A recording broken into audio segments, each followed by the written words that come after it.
Olá, agora mais uma entrevista para o canal Empoderando Mulheres. Hoje nós vamos conversar com a doutora Emanuela Barros, ela é advogada, especialista em Direito Constitucional e Prevenção à Violência. Ela é mestre em Educação, presidente do Conselho Municipal dos Direitos da Mulher de Sorocaba.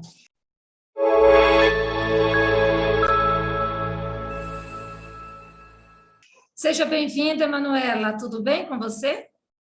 Muito obrigada, eu que agradeço a oportunidade de estar podendo falar de um assunto tão importante, que é o direito das mulheres, né? E falando com você, que é uma mulher que tem feito tanto, que tem empoderado as mulheres através da arte, através da sua própria história. Então, para mim é muito importante estar aqui. Muito obrigada. Que bom, fico feliz, né, com essa aceitação e você reservar um tempo do seu dia, né, do tanto trabalho e tantas lutas que tem aí pela frente, que você enfrenta no dia a dia, para vir conversar aqui um pouco conosco.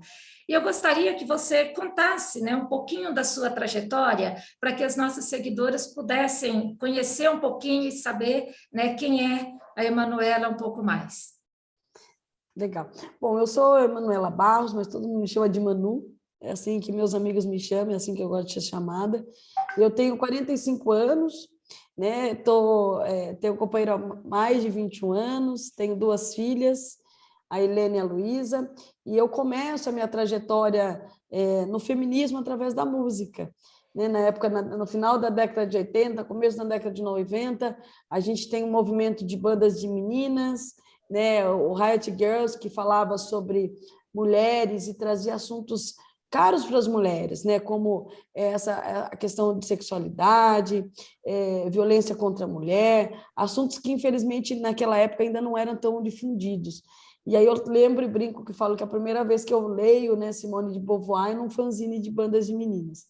E aí logo depois chego à faculdade, entro na faculdade em 1995, e sempre gostei de centro acadêmico, sempre fui uma mulher sempre voltada para a questão das mulheres, e aí começo a militar nessa questão, a gente começa a ser bastante atuante, vou trabalhar num órgão que é um órgão da Procuradoria-Geral do Estado, que é a Assistência Judiciária, que hoje é a Defensoria Pública, e lá eu começo já nos primeiros anos da faculdade, no primeiro ano da faculdade, a ter noção de um pouquinho do que é o direito de família, que era um direito que muitas mulheres ainda sofriam muitos preconceitos, a gente tinha um código extremamente machista e excludente para as mulheres, e eu começo a tomar, assim, ver um pouco a problemática da violência contra a mulher. E aí isso me forma, e quando eu saio da faculdade, em 99, comecinho de 2000, eu começo a pensar em trabalhar com essas questões. E logo em 2001, 2002, eu vou trabalhar no Conselho da Mulher, vou ser advogada do Conselho da Mulher de Sorocaba.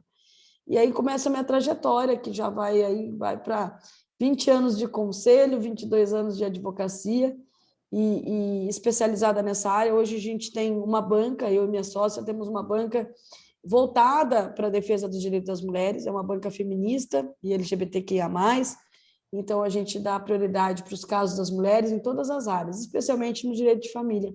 E venho desde do advento da Lei Maria da Penha, atuando, né, como assistente de acusação nos casos de violência contra a mulher e voltados à Lei Maria da Penha. Então, isso tem sido a minha vida, e faço isso com muito gosto e muita alegria, às vezes com tristeza também, mas eu acho que ser feminista e lutar pelos direitos das mulheres no Brasil é meio que uma sobrevivência necessária, né?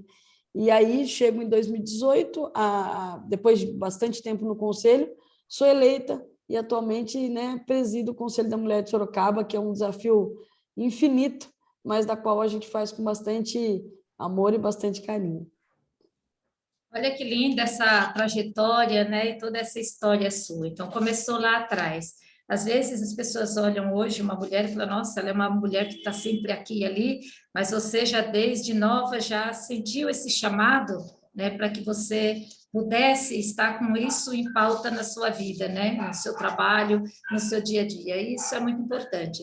E eu vejo que em pleno século XXI, com tantas lutas que nós já tivemos, né, no decorrer da história, e você citou muito bem, começa lá em Simone de Beauvoir, e né, tantas mulheres na nossa história que já fizeram história por querer conquistar o seu espaço, e eu percebo que ainda hoje, se não lutarmos, nós não temos garantias dos nossos direitos. E o que nós temos que fazer para que as futuras gerações de meninas e mulheres que vêm aí, para que elas não tenham que continuar enfrentando isso no seu dia a dia? O que precisa Olha, ser feito, Manu? olha, primeiro precisa ter muita coragem. Eu sempre falo que ser mulher nesse país é ter, acima de tudo, coragem, porque a gente tem que ter coragem para lutar contra aquilo que nos oprime, precisa ter coragem para existir na nossa sociedade, que é uma sociedade que é racista, é machista, é sexista, é LGBTfóbica e, acima de tudo, extremamente desigual. Então, essa desigualdade entre os gêneros, da qual se coloca os homens numa condição de superioridade e as mulheres sempre num patamar inferior, faz com que a gente tenha direitos subjugados, oportunidades tiradas, né? E é muito difícil a gente querer galgar algum espaço ou até falar em empoderamento se a gente não fizer isso de uma forma coletiva. Não basta uma mulher chegar a alcançar um espaço de poder quando todas as outras ainda sofrem violências assim cruciais dentro de casa, né? A violência contra a mulher é uma realidade triste no Brasil. A exploração sexual de crianças e adolescentes, principalmente de mulheres e meninas, é uma realidade nesse país. Mulheres ainda não ocupam postos de trabalho em cargos de relevância, porque, segundo a nossa sociedade machista, a mulher engravida. Nós temos que lutar por direitos básicos, como ter creche para os nossos filhos, temos que lutar, por muitas vezes, para fazer um Papa Nicolau, ou ter direito a uma prótese mamária. Ainda o câncer de mama é o câncer que mais mata no país, sendo que, na maioria dos casos, quando ele é diagnosticado muito cedo, as mulheres têm uma chance muito grande de sobreviver. Então, mulheres lutam por direitos básicos, né, de sobrevivência, de segurança, de trabalho, principalmente de autonomia. O que a gente vê hoje nesse país é uma violência institucional contra a mulher. Isso se dá um pouco porque a gente teve direitos muito tardios. A gente só começa a falar em direitos das mulheres, direitos humanos das mulheres, em 1993, né, na Convenção de Viena. E no Brasil, a gente só vai inaugurar uma onda de direitos voltados à defesa da mulher na década de 2000, já no segundo meados da década de 2000, com a Lei Maria da Penha, com a lei que é de 2006, com a Lei do Feminicídio, que é de 2015. Né? Só recentemente a gente teve uma legislação penal que vai punir o estupro marital. Antes era coisa mais comum mulheres serem abusadas sexualmente dentro de seus lares. A gente tem uma legislação que só agora, 2021, a gente vai falar de violência psicológica contra a mulher. Então, assim, é muito triste que a gente viva num país que a maioria das mulheres, a maioria das eleitoras sejam mulheres, e mulher ainda não vota em mulher.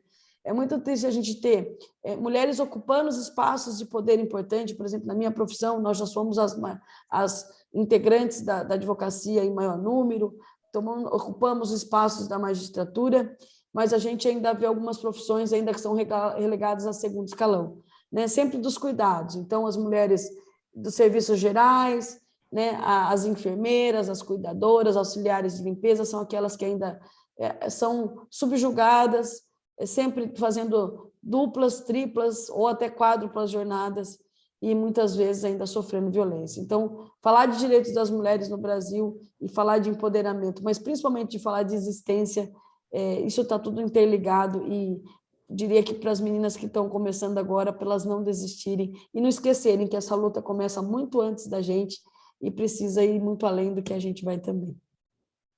Essa luta, ela vem mesmo, né, já de muito tempo, e a gente até consegue alguns resultados, né? Nós conseguimos ter uma presidenta ocupando o cargo máximo da política do nosso país, mas ela foi derrubada do seu cargo. Eu queria saber qual que é a sua visão sobre isso e como que as mulheres podem se organizarem para ocupar cargos públicos e não passar, né, ser atacada como a nossa presidenta foi. Olha, eu nunca tive tanta certeza na minha vida como eu tenho que a questão do golpe de 16 foi um golpe sexista. Se a presidenta Dilma não fosse mulher, ela não teria sido impeachmentada, porque colocando a par de todas as questões políticas que se deram, né, para que favorecesse o golpe, e o impeachment é um julgamento político, ele se deu em situações muito contrárias. Então, a mulher ali, presidenta Dilma, ela não estava sendo julgada pela sua competência política, pela sua idoneidade ou pela sua força, né, de gerir o país, mas ela muitas vezes foi julgada por ser mulher, e de uma forma muito pejorativa. Então, as conotações, muitas vezes, de baixo calão que se davam à presidenta, né, chamando de burra, de anta, questionando o fato dela ter ou não ter marido, a roupa que usava, a forma com que falava, né, muitas vezes julgada de uma forma muito perversa e que não tinha nada a ver com o cargo que ela ocupava. Então, a gente viu ali toda a força de uma sociedade muito machista, muito sexista, que julgava a presidenta de uma forma que hoje, por exemplo, não julga o atual presidente. Um fato simbólico, né, do governo Dilma é quando a gasolina estava R$ 2,90, acho que R$ 2,60, R$ 2,30, não lembro, não chegava nem a R$ 3, fizeram ela com as pernas abertas, um adesivo com elas pernas abertas, enfiando, né, a bomba de gasolina no tanque. Eu lembro dessa imagem, que eu achei horrível. Uma cena grotesca, violenta, que qualquer mulher se sente, né, enojada. E hoje a gasolina que chega em alguns estados a mais de R$ 7, e ninguém fez isso com o presidente. Ninguém colocou ele de 4, enfiando a mangueira de gasolina, né, no tanque dentro dele. Então, só daí dá para perceber a forma desigual de tratamentos, né? Então, eu vi o impeachment como uma força violenta contra as mulheres. Houve um retrocesso muito grande dos nossos direitos, porque a primeira coisa que teve quando o presidente golpista Temer ocupou o poder foi ele acabar com o Ministério das Mulheres. Retirou ali toda a nossa força através, né, do incentivo de subsídios para trabalhar questões importantes como botão do pânico, Casa da Mulher Brasileira, né, medidas, o Disque 180, acabou com a verba do Conselho Nacional, do Conselho da Mulher, né, e assim, isso veio passando como se o direito das mulheres não fossem importantes, como nossa história de vida e a violência que nós sofremos fosse mimimi, né, um termo chulo que se coloca. Então, o impeachment da presidenta Dilma vai muito além de esquerda à direita, né, de ranço político, de ódio ao PT, mas principalmente de uma ode muito grande de homens recalcados, cafonas, como diria a Fernanda Young, que colocaram a pecha sobre uma mulher que é honesta, que se provou que não cometeu nenhum ilícito e que foi tirada, né, da presidência, e mais grave ainda, né, foi aí aviltado seus direitos políticos e principalmente o direito ao voto, que para mim é sagrado, porque ele é a maior expressão da democracia, pelo fato de ser mulher. Então, o golpe, acima de tudo, foi sexista, e é ele que me faz, hoje, pensar que as mulheres precisam ocupar esse espaço de poder que é a política. Cada vez mais eu penso que não há como a gente mudar os índices de violência contra a mulher, pensar em políticas públicas, seja em qualquer área, saúde, educação, trabalho, para as mulheres, se nós não ocuparmos espaço de poder. Precisamos de ter mais prefeitas, mais governadoras, mais presidentas, mais deputadas, mais pessoas que realmente nos representam, porque só a mulher consegue ver as dores e as necessidades que a outra mulher tem. Tudo isso que você falou é de uma relevância muito grande, né? E nós vimos durante a pandemia a violência contra a mulher aumentar, né? Em 4 paredes, eu acho que isso foi o que foi mais gritante. Como que você viu isso? Como você acompanhou todo esse noticiário e os fatos que acontecem ainda hoje? Olha, primeiro eu vi com muita tristeza, porque por estar trabalhando, né, eu sou uma advogada que milita nessa área, eu nunca tive 20 anos, mais de 20 anos de advocacia, eu sempre lidei com a questão da violência, mas nunca da forma tão cruel, porque eu fico em casa, né, que para muita gente salvou vidas, para muitas mulheres foi uma sentença de morte. Imagine você, no meio de uma pandemia, onde o fórum está fechado, inclusive não abriu até agora direito, né? Os órgãos públicos de defesa da mulher trabalhando muitas vezes remotamente. Essa mulher não tinha onde denunciar a violência, não tinha como fazer isso, porque muitas vezes o agressor estava ali junto com ela. Então, assim, a gente viu explodir os índices de violência.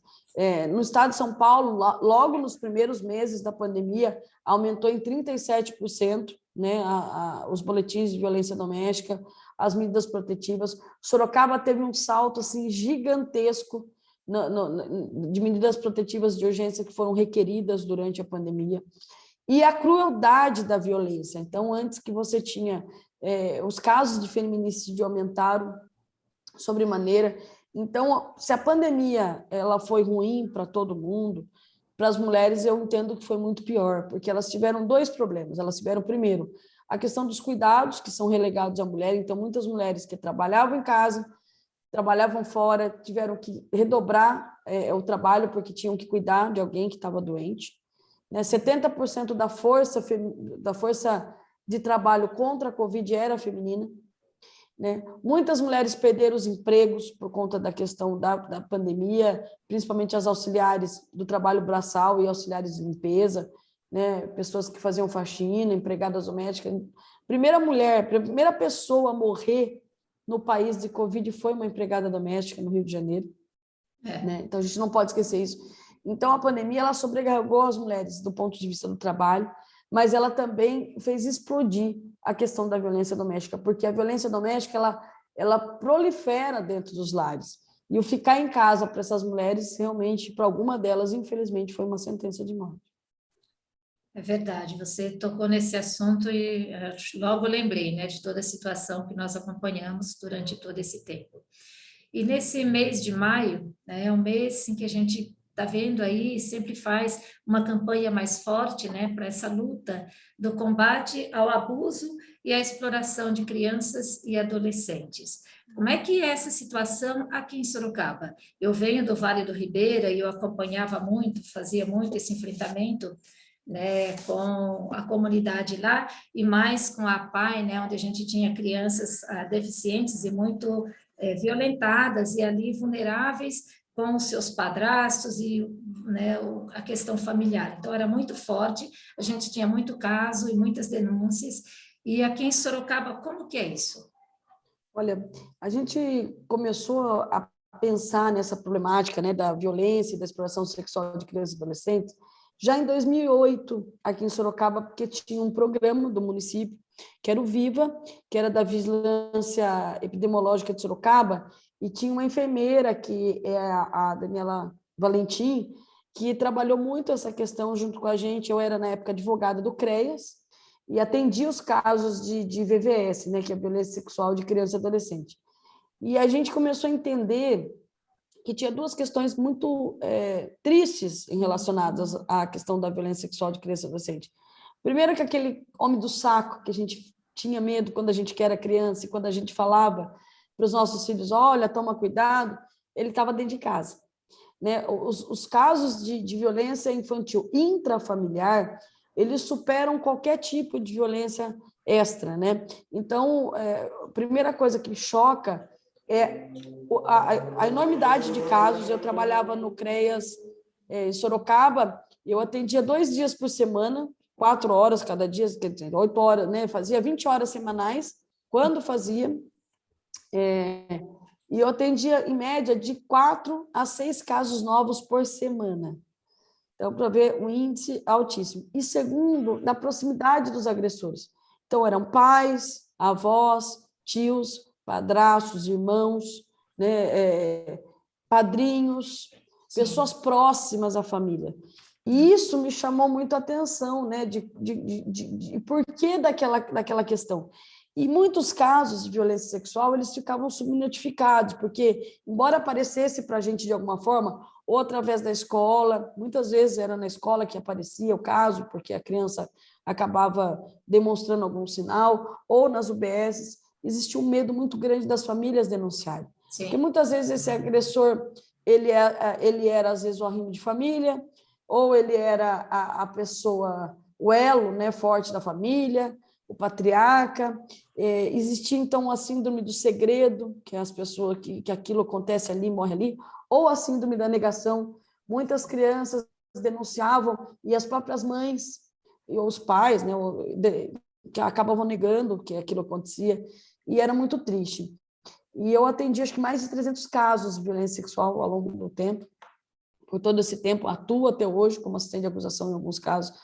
E é uma dor muito grande, porque agora, né, passado já alguns anos, a gente começa a ter, por exemplo, a escuta especializada, que é uma forma de trazer um pouco mais de conforto para essa vítima ser ouvida, que não é ouvida na delegacia, não vai ser ouvida no fórum. Eu tive um caso de uma menina que ela foi ouvida 11 vezes, entre inquérito, fórum, era um policial militar que era o padrasto, o agressor, então teve na corregedoria da polícia, quer dizer, 11 vezes essa menina, que inclusive depois ela desenvolveu uma doença autoimune, que quase morreu, era um tipo de uma anemia, e eu tenho certeza que isso é de fundo nervoso, de tanto que ela foi exposta. A revitimização da violência ali foi tão grande que quase tão absurda quanto a violência sexual que ela sofreu. E muitas mulheres também, muitas crianças acabam não denunciando, porque chegam muitas vezes nos órgãos de proteção e são maltratados, né? Por falta de treinamento do pessoal, por falta de sensibilidade, por falta de um acolhimento humanizado da rede de apoio. Então, é preciso que Conselho Tutelar, CREAS, delegacias, né, especializadas, no caso é DDM, Sorocaba, e principalmente Fórum, tenham um olhar mais humano, que trate essa vítima, principalmente a criança, né, adolescente, de uma forma a não revitimizar, a não fazer com que essa dor, que já é latente, né, fique mais forte ainda. Então, é muito triste. Sorocaba faz parte da rota de tráfico de seres humanos para exploração sexual de crianças, é uma das rotas. Como o Vale do Ribeira também, a gente teve muito trabalhando com o pessoal lá do Vale do Ribeira, e tinha um comitê importante, tinha algumas ações importantes, mas eu percebo que nos últimos anos, infelizmente, o governo vem meio que maquiando essa situação, desmontando a rede de apoio. A gente, esse ano, a pandemia também favoreceu que a violência acontecesse, porque essas crianças não estavam na rua, não estavam na escola, não podia sair, então sofria violência calada em casa. E esse ano nós conseguimos voltar a fazer a atividade do 18 de maio, que é uma data alusiva à morte da menina Aricele, que aconteceu em 73, no Espírito Santo, né? Que foi raptada, estuprada, espancada, queimada e morta. E até hoje esse crime é impune. E desde 2012 a gente comemora, não, a gente fala dessa data, né? Que é a data nacional de enfrentamento ao combate e exploração da violência sexual de criança e adolescente. E a gente fez no terminal uma atividade muito importante no Terminal Santo Antônio aqui, da qual a gente faz todo ano, né? Nós estamos na 10ª edição, na verdade é 10ª edição, 8ª no terminal, porque 2 nós tivemos que fazer online por conta da pandemia, mas na 10ª, que a gente, aqui em Sorocaba, a gente tem uma característica muito peculiar, é uma das poucas penitenciárias do estado de São Paulo de crimes sexuais. Então, 90% dos presos da penitenciária de Sorocaba são agressores sexuais. Nossa. E lá eles trabalham o cultivo de plantas. Então, o que a gente fez? Desde 2012 nós fazemos isso. A gente, simbolicamente, a gente distribui essas plantinhas que eles cultivam no terminal, e a gente fala que a tristeza daquelas crianças que foram estupradas, se tiver a pena, se tiver a responsabilização, se tiver o cuidado com essa criança, se tiver a reparação, ela pode acabar virando numa coisa mais bonita, que é a flor, né, que é o símbolo da campanha. Então, a gente distribuiu, nesse 18 de maio, 300 mudas, né, lá do presídio, e foi um evento muito bacana, eu fiquei muito feliz de poder fazer, porque depois de 2 anos da pandemia, eu vi o quanto é importante a gente falar desse assunto. Olha que bacana. E eu acho que tem outro assunto aí também que você está totalmente envolvida, como essa mulher atuante que você é, envolvida em vários projetos aí, sempre em defesa da mulher. né? Eu queria primeiro te dar os parabéns por isso e falar do nosso orgulho em ser bem representada por você, porque eu vejo que você está o tempo todo ali na ativa mesmo, então isso fortalece o nosso coração. Eu dou voz às mulheres de uma maneira, você está na luta lá, fazendo o seu trabalho de uma outra forma, mas também, né, trazendo a importância, né, dessa luta e de manter os direitos da mulher e até crianças, adolescentes e, na verdade, do ser humano em geral, né? Porque eu vejo que a violência contra a criança e adolescente, aí não é só a mulher, você defende também, né, qualquer criança e qualquer adolescente. Está muito bonito ver esse trabalho. E recentemente eu soube de um movimento aí que você está envolvida, que é o Barraqueiras, né? O que você pode falar? Como surgiu? Por que surgiu? Né? Qual é o objetivo do movimento? Olha, o Barraqueiras ele foi um movimento de mulheres feito para mulheres, né? Nós tivemos aqui em Sorocaba, infelizmente, uma sequência de atos violentos em relação à violência política de gênero, né? Nós tivemos vereadoras aqui em Sorocaba, ex-prefeitas, militantes de causas importantes como proteção animal, direitos humanos, que foram, de certa forma, desrespeitadas por políticos locais e pela população, de certa forma, e até por jornalistas, né? E eu fui uma delas, porque toda vez que uma mulher ousa, né, subir a voz, ousa falar, não, eu não aceito a violência que eu estou me, né, sendo a mim infligida, o que falam? Que a gente é louca, né? Que a gente é histérica, que a gente é barraqueira. E que Então, a gente chega de fez... mimimi, não aceita os Chega mimimis de e aí arma os mimimi, barracos da vida, né? não sabe o que está falando, né? Que está se aproveitando da situação. Então, esse Barraqueira, a gente decide criar, né, um movimento que é Barraqueiras Mulher Resistência e Arte, para poder dar voz para todas as mulheres que foram taxadas de barraqueiras por defender os seus ideais. Então, contra todas as opressões, né, para acabar com a exploração dos nossos corpos racializados, né, em oposição ao feminismo liberal, que não emancipa ninguém, né, contra o feminismo que é capitalista, que é fascista, que é racista, que é LGBTfóbico. A gente é barraqueira porque a gente respeita os nossos diferentes modos de ser mulher, né, mas com uma única causa, uma luta coletiva, que é a defesa da mulher. E quando a gente faz isso, quando a gente tem a consciência de que a gente é mulher, que a gente tem as nossas fragilidades, mas que a gente precisa ser respeitada, né? Acima de tudo, a gente se torna gigante. Então, o Barraqueiras, ele vem para isso, ele vem para trazer um espaço, né, de voz para as mulheres, todas as mulheres, de todas as classes sociais, de todas as tribos, de todas as ideologias, de todos os gêneros, e principalmente aquelas que não têm voz, aquelas que muitas vezes sofrem a violência e você vê a fragilidade. Então, a Barraqueiras veio para falar, não, a gente está aqui para apoiar uma outra. É um movimento maior do que não soltar a mão de ninguém. É um movimento de dar a mão para outra, né? E nós estamos agora no nosso segundo encontro. A ideia da gente é fazer um encontro mensal, sempre discutindo um tema de relevância para a mulher, sempre trazendo mulheres de todos os, né, todos os partidos, das artes, das letras, mulheres da comunidade. E o primeiro nós falamos sobre violência institucional, né, a violência política, porque alusivo ao que nós passamos. Então, trouxemos tudo que aconteceu aqui, teve presente várias mulheres, vereadoras, deputadas, e foi muito bacana. E esse próximo Barraqueiras, nós vamos estar fazendo... e o legal do primeiro Barraqueiras, a gente teve uma mulher trans fazendo a abertura, cantando, né, que é a Flor Maria, foi lindo, e sempre uma roda de conversa, e sempre geracional.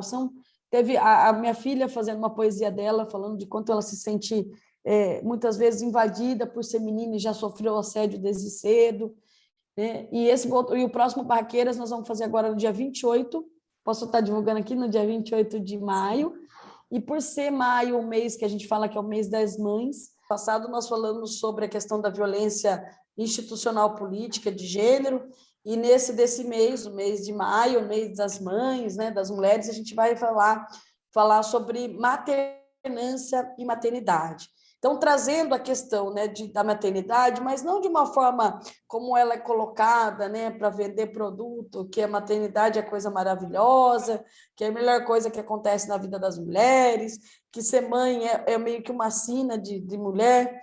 A gente vai falar das agruras também de ser mãe, né, das diferentes formas de maternidade e maternância. Então, nós vamos trazer uma mãe com uma filha, que é no meu caso, que nasceu com uma deficiência na face, que é uma anomalia craniofacial, que é fissura lábio-palatina. Vamos estar trazendo uma mãe que está com o bebê novo e está tentando se colocar no mercado de trabalho. Vamos trazer uma mãe de santo, que acolhe tantas pessoas. Vamos trazer uma mãe que, na verdade, é avó, mas que acaba fazendo a postura de mãe. Vamos trazer uma mãe que é lésbica e teve que enfrentar todos os preconceitos dessa questão. Vamos trazer mães que vão falar sobre a paternidade de uma forma também dolorida, né? Da dificuldade de hoje de se ter um parto humanizado, da questão da dificuldade de creche. Vamos falar das mães que muitas vezes acolhem, que são as mães adotivas, e muitas vezes não têm direitos assegurados.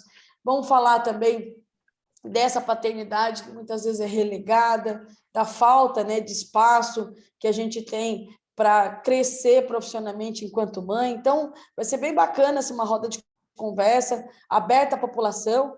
Sempre a gente linka, né, a questão da resistência com a questão política, mas principalmente com a arte, né? Nós trazemos nas barraqueiras as discussões para mulheres, mas de uma forma lúdica. Então, nós vamos ter lá uma mediação de leitura com o André Alves, que vai trazer um livro, provavelmente seja o Barba Azul, que fala, né, do casamento das mulheres, da forma que ele tirava, né, a vida das mulheres para poder sempre ter uma mulher mais nova, mais bonita. E quanto à maternidade, fazendo esse link de que a mãe não pode ser bela, né, a mãe não pode também se cuidar e ter tudo isso. E vamos ter espaço kids, e a gente vai fazer no bairro da Frida, que também é um espaço aqui em Sorocaba muito importante, um espaço de resistência. A Frida é uma mulher que também luta, né, como todas, para estar sobrevivendo nesse momento pós-pandemia. Então, a gente está esperando que seja um evento muito agradável, muito gostoso, da qual mulheres, com todo o carinho, preparam para receber outras mulheres e discutir assuntos que, para nós, é tão importante e que, muitas vezes, quando a gente vai falar isso publicamente, a gente é taxada como uma barraqueira, né? Então, barraqueiras têm essa função de falar de assuntos que são caros para a gente de uma forma lúdica, de uma forma trazendo a questão política, a resistência à arte, mas acolhendo acima de tudo. Olha que maravilha, e a diversidade de mães aí do papel maternal sendo contemplado no Barraqueiras. Gente, que trabalho bonito, parabéns a vocês, que ideia genial de fazer isso, né, nesse mês das mães. E, nossa, eu fiquei encantada, né, porque você contemplou aí todos os tipos de mães, as mães em todos os papéis na sociedade, aqueles que são aceitos e aqueles que são discriminados, né, mas todos aí contemplados. E o Bar da Frida não poderia ser um melhor lugar, né? Eu conheço lá, gosto muito daquele espaço e está sendo bem utilizado agora. Eu fui assistir um show, era o show da Nanda, outra cantora maravilhosa aqui de Sorocaba. Maravilhosa. Né? E aí eu assisti aquele show, falei, nossa, tudo a ver, né? Aquele espaço com a música dela, e o que vocês vão fazer agora só mostra, né, que é mais um espaço, uma porta que se abre aí para uma atividade importante. E agora eu queria falar de uma... Eu esqueci de falar só uma coisa legal também, que nesse, né, evento do Barraqueiras, o que vai ser bacana também é que nós vamos ter a abertura, né, com a Andréia, a roda de conversa, mas nós vamos ter um cinema de um debate de 10 minutos, que é também de cineastas daqui de Sorocaba, que vão estar falando sobre, né, esse filme delas, que é tão importante, porque a ideia da gente é que sempre traga, né, essa questão, né, de trabalhar. Então, esse curta-metragem, né, que chama Maia, que é dirigido pela Estefânia Mendes e protagonizado pela Ângela Prestes, e que é um incentivo também da Link, que é outra forma que a gente quer falar. A gente sempre também vai trazer a questão das mulheres que estão fazendo arte em Sorocaba. Então, sempre o empoderamento traz esse sentido. Todas as barraqueiras são artistas sorocabanas, né? São mulheres que fazem arte, mas são mulheres de muita resistência. Então, vai ser muito bacana, inclusive, com a tua presença lá, viu? Opa, irei sim, quero estar envolvida trabalhando junto com vocês. Não só a presença pacífica assistindo, mas também atuando aí nesse grupo que me Com encantou, certeza. mexeu o coração, viu? Você Pode- já é uma barraqueira, Maria, pode ter certeza disso. Ótimo, que bom. Eu agradeço o convite, viu? E vou levar a sério, hein? Oh, com certeza. E agora, doutora Emanuele, eu queria falar de um assunto que não é tão bom, é um assunto até triste, né? Nós sabemos que para fazer toda essa luta não é fácil, que você está na mira de muitos poderosos, de muitos políticos e de muitas pessoas que não concordam, principalmente homens, né, da figura masculina, que não concordam com o movimento e com as questões que você defende. Acho que foi no final do ano passado que teve uma bala colocada dentro do armário, né, na sede do Conselho da Mulher, dos Direitos da Mulher. Como é que está essa situação? Houve uma investigação, chegou a quem foi ou está enrolado ainda? Como é que está isso? Olha, Maria, eu sou uma militante, né, feminista há muitos anos, estou no conselho, que nem disse para você, há 20 anos, e eu nunca imaginei que um dia eu fosse me deparar com uma violência tão grande. A gente, no Conselho da Mulher, a gente sempre pautou pela legalidade, a gente sempre acolheu todos os tipos de mulheres, nunca foi um espaço para estar ali se opondo a este ou aquele partido, ou a este ou aquele governo. Pelo contrário, em 35 anos de Conselho da Mulher, que nós vamos agora comemorar, agora em julho desse ano, eu nunca tinha ouvido falar de uma violência assim tão explícita. Quando a gente... foram várias situações, não foi uma específica, né? Mas várias situações que se desenvolveram ao longo da nossa gestão, e o dia que eu peço, e há muito tempo eu tenho pedi um armário com chaves, porque por ser um dos conselhos mais antigos do Brasil, existem documentos ali importantíssimos, a história do movimento de mulheres, não só de Sorocaba, mas do estado de São Paulo, e quiçá até do Brasil, passa pelo Conselho da Mulher. E eu pedindo, quase um ano e meio pedindo, o dia que me deparo com o armário, eu vou lá e abro, né? O que a gente faz quando a gente recebe um presente, né? A Abre. gente abre. E eu fiquei muito triste, porque aquela bala colocada da forma que colocaram, porque foi assim, era um armário fechado, chaveado, vazio, e tinha um spray de própolis, né? E uma bala grande assim. Eu imaginei que era uma bala de fuzil, porque eu não conheço, não mexo com isso, mas eu fiquei assustada. E na hora que eu vi, estavam outras mulheres junto comigo, e tinha uma delas que, inclusive, é uma policial, uma guarda municipal, e ela olhou para mim e falou: coloque isso aí, feche e toma cuidado. Eu fiquei muito assustada. Eu levei uma semana, para ser bem sincera para você, para cair a ficha. Cair a ficha é um termo que a gente usava quando tinha orelhão, né? A juventude não sabe. Mas para cair em si. E a gente tomou todas as medidas possíveis. Primeira coisa que nós fizemos um boletim de ocorrência, nós oficiamos a secretaria responsável sobre o acontecido, nós pedimos para o prefeito de Sorocaba para redobrar com a segurança da sala do conselho e do prédio do Centro de Referência da Mulher, e pedimos para que seja feita uma investigação. Pasme que há mais de 8 meses do acontecido, até agora nós não tivemos nenhuma resposta. Pelo contrário, depois disso nós passamos a ser perseguidas, né, politicamente, o Conselho da Mulher passou a ser desacreditado em redes sociais, tivemos vereadores da cidade de Sorocaba levantando suspeitas do nosso trabalho, denúncias anônimas querendo desmerecer o trabalho feito pelo Conselho da Mulher e pelo Centro de Referência da Mulher, e a investigação, que é boa, até agora a gente não tem. Eu não sei de onde veio a bala, eu não sei quem colocou a bala ali, eu não sei os motivos que a pessoa teve para fazer isso, mas eu sei que isso foi uma violência. Todas nós, todas as conselheiras, não só eu, mas todas nós nos sentimos inseguras. Tanto é que eu não tenho ido no conselho, eu só vou lá quando eu estou com demais pessoas.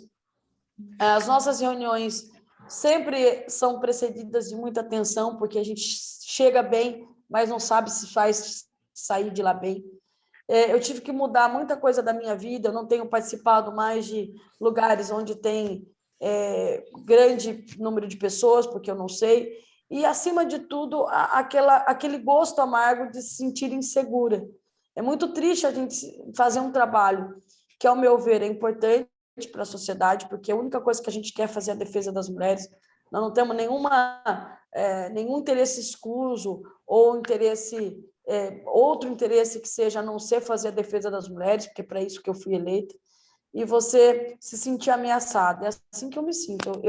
Eu tenho plena certeza que a gente, com a ajuda de muitas mulheres, inclusive de você, de muitas mulheres do nosso movimento de mulheres, que denunciaram, eu recebi apoio do Brasil inteiro. Recentemente, coisa de 2 meses, uma deputada que é vice-presidente da Comissão de Direitos Humanos da Assembleia Federal, né, que é a deputada Érica Cocai, leu em plenário a denúncia, né, falou que até agora não tinha acontecido nada e cobrou a investigação do caso. Então, eu acho uma vergonha uma cidade que nem Sorocaba, que pretende ser uma grande cidade humanizada e acolhedora, e permitir que mulheres que fazem um trabalho tão importante quanto as mulheres que são funcionárias do Centro de Referência da Mulher de Sorocaba e o Conselho da Mulher se sintam inseguras. Nós não tivemos nenhuma resposta, nem das autoridades policiais e nem do governo municipal, o que para mim é muito triste, porque o que a gente quer é que se investigue. Se for uma brincadeira, se foi algum munícipe que tenha entrado e tenha colocado, porque não é crível, não é natural, não é normal que uma bala de fuzil de uso restrito do Exército apareça dentro de um prédio que é municipal, dentro de um armário chaveado de uma prefeitura, dentro do Conselho da Mulher, que estava denunciando, né, violências contra as mulheres em Sorocaba. Então, é uma ameaça e, infelizmente, parece que vai ficar impune. Não existe nada que a comunidade sorocabana, que a sociedade possa fazer para que isso não fique, não passe em branco? Olha, o que a comunidade pode fazer, o que as mulheres podem fazer, principalmente o que você está fazendo agora, é dar voz para nós, né, para a gente poder contar essa história. E eu fico muito triste, porque eu penso assim, aquela bala, infelizmente, não foi achada no corpo de nenhuma mulher, né? Ela foi, felizmente, quer dizer, felizmente ela foi achada só dentro do armário, porque eu fico pensando, imagina se essa bala tivesse sido encontrada dentro do armário do prefeito, ou dentro do armário do secretário, ou Tá. dentro de um juiz ou de um promotor, né? Não ia ficar assim, né? Isso aí era caso para estar na mídia nacional, mas infelizmente nós somos só mulheres. E aí ninguém vai dar notícia, nenhuma mídia importante vai notificar, né, que aconteceu isso. Então vamos nós armar barraco, colocar a boca no trombone. Exatamente. E fazer barulho para que isso, né, não fique sem investigação, para que a gente consiga saber quem foram os responsáveis, né, por essa bala lá, porque não vai aparecer do nada, né? Ela não foi como mágica. Não brotou, não nasceu ali, né? Esse é um assunto triste, mas é importante para falar, né? E agora vamos para uma coisa mais importante ainda, que é todo esse potencial, e eu acredito que nada disso vai conseguir calar a tua voz, nada disso vai conseguir parar, né, com a luta das mulheres que acreditam naquilo que fazem, acreditam que precisam lutar pelos seus pares, né? Então, vamos em frente, Manuela, não se sinta, nem você, nem ninguém do conselho, né, amedrontadas assim, porque a gente precisa se unir, nós precisamos de vocês, e a gente também precisa se unir a vocês para falar mais alto, né, para que a voz possa ecoar em outros meios também.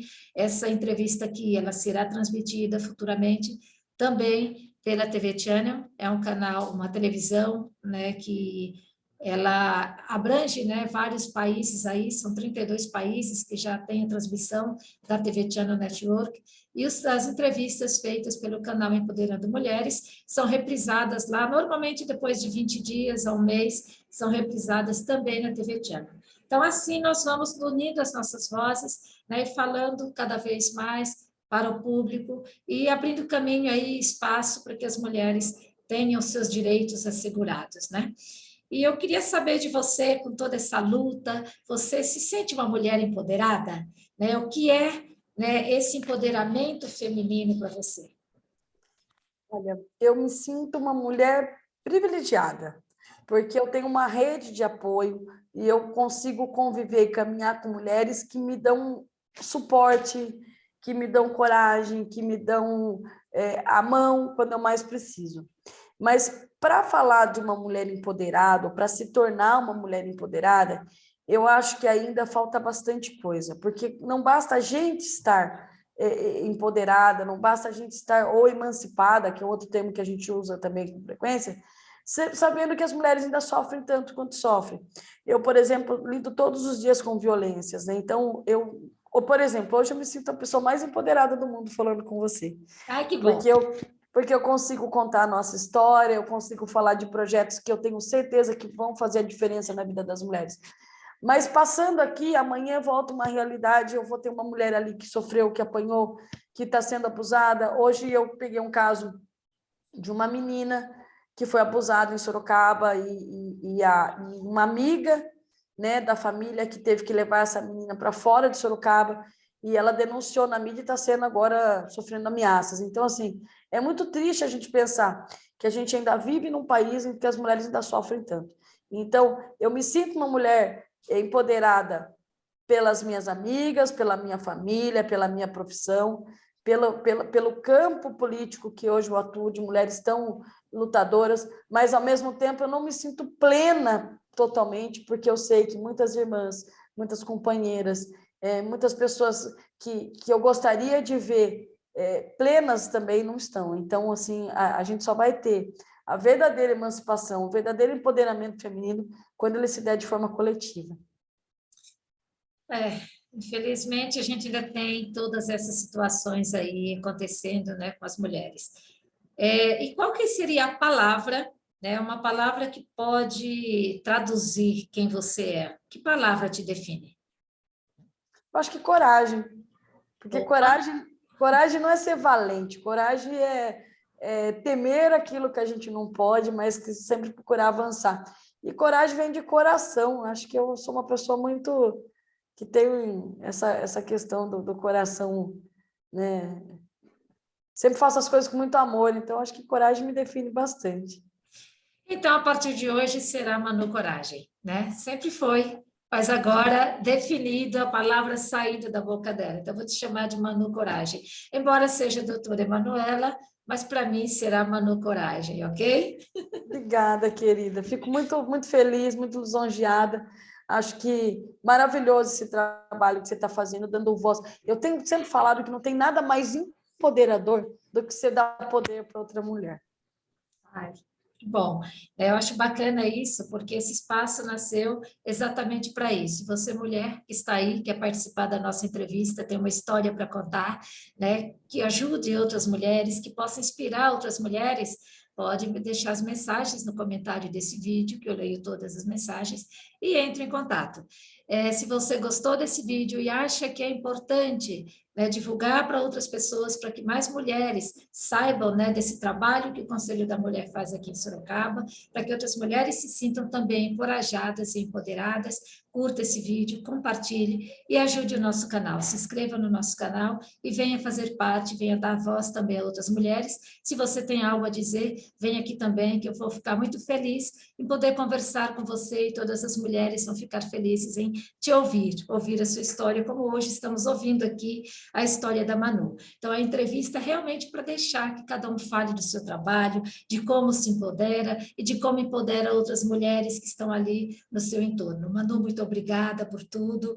Eu estou muito feliz em poder falar com você aqui hoje e queria saber se você quer deixar suas redes sociais, onde que as pessoas podem entrar em contato com você, né? por favor. Obrigada, querida. Eu agradeço muito, em nome do Conselho da Mulher, em nome desse grupo Barraqueiras, da qual você também faz parte, né? Agradeço muito essa oportunidade de falar para outras mulheres e ganhar o mundo mesmo. Eu acho que é sempre assim, é um pedacinho de esperança que vai se tornando aí uma grande coisa. E, quem quiser falar comigo nas minhas redes sociais, pode estar me chamando no manobarros.sorocaba, tanto no Instagram quanto no Facebook, né? E também tem as minhas redes privadas, né? Que é o Manu OAB no Instagram, @ManuOAB, e o Emanuela Barros no Facebook.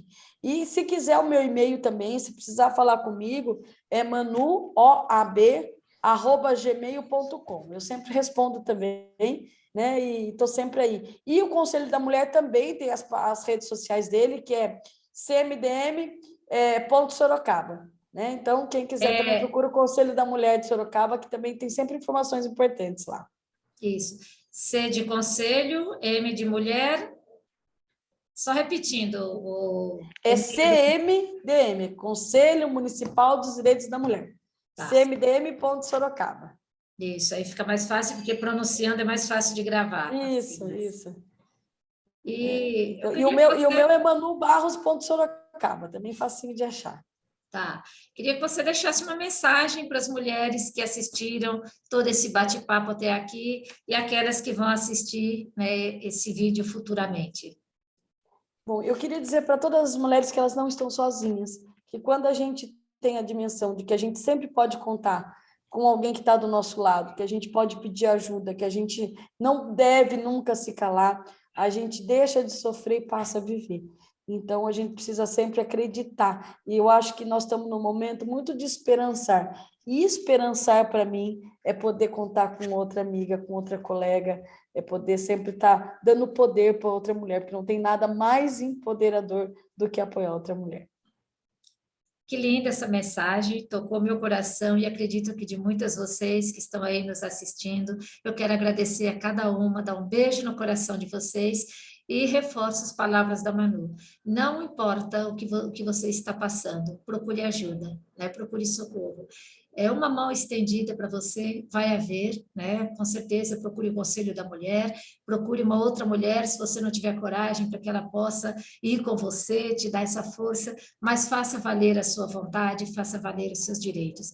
Manu, muito obrigada. Né? Querida, muito obrigada. Foi um grande prazer, uma grande honra poder estar aqui com você. Ó, um beijo para você. Beijo, linda.